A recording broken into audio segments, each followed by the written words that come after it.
And what's up, guys? Jesse here, and welcome back to my channel. And today is skill level 13. Now last week skill level 12, and we went over the coolant and the oil. So we kind of recognize these things and what they're for. You know, the oil cap, the dipstick, of course the radiator with the reservoir. And today we're going to cover some more fluids and reservoirs. Alright guys, so first we are going to start with this little bad boy right here. This is your brake fluid reservoir, and they are normally connected to the brake booster, which is right here, this big black thing.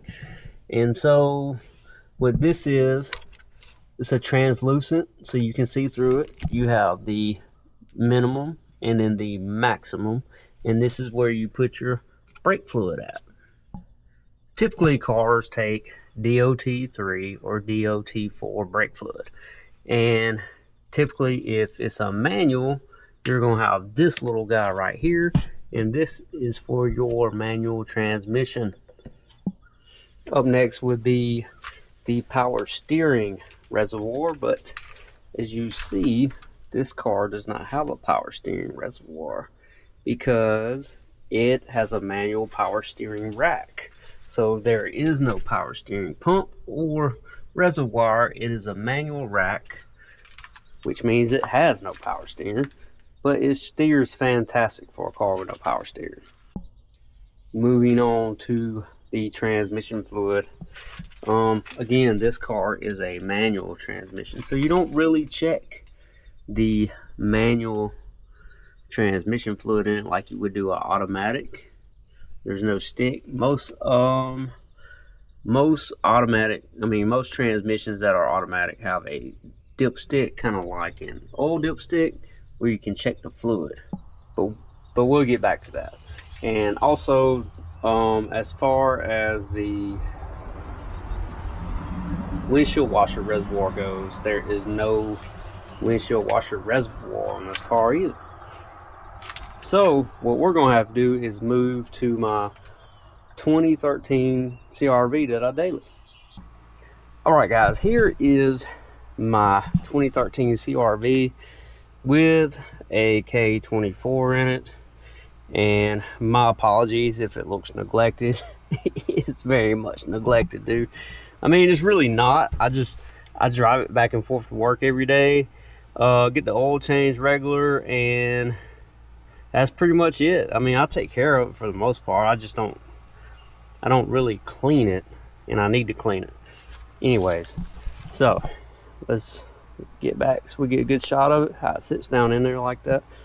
So this is going to be your oil stick on the K24, right? So this car has an electric power steering. So there's no power steering pump or no power steering reservoir. And the reason I kind of come up here just to kind of go over some things, because this is a little bit newer than my Honda Civic, so it can be a little more helpful to some people with newer cars. And here is your brake fluid reservoir, and you see how it sits funky because of how far the dash comes out. That's a headache. I know we went over it in the last video, but here is your coolant reservoir right here, your radiator right here, and again your oil stick right here. So this is an automatic transmission, so this is your transmission dipstick right here. So with the automatic transmission, what you want to do is you want to run this thing for about 10 minutes and then park it on level ground, shift it through all the gears, put it in park, and then pull this out, wipe it clean, and recheck it for a proper oil gauge. Alright guys, one last thing before we wrap this video up. The windshield wiper fluid, that will be right here on the 2013 CRV. Oh my goodness, y'all, I am so embarrassed and ashamed right now. This is my daily, and has 140,000 miles on it. yeah, this K24 is in phenomenal shape. It kind of makes me want to put one in my EK hatch, just because they're such good solid motors. It don't even have to be fast. These are just solid motors. Probably the greatest four-cylinder ever built. But anyways, guys, that's neither here nor yonder. So that should cover everything on this video. Again, I appreciate y'all watching. Don't forget to like, share, subscribe. Hit that bell for notifications. I'm also on TikTok. I'm trying to get a good shot because I might use it as a YouTube thumbnail. Just throw everybody off, huh? All right, guys. See you.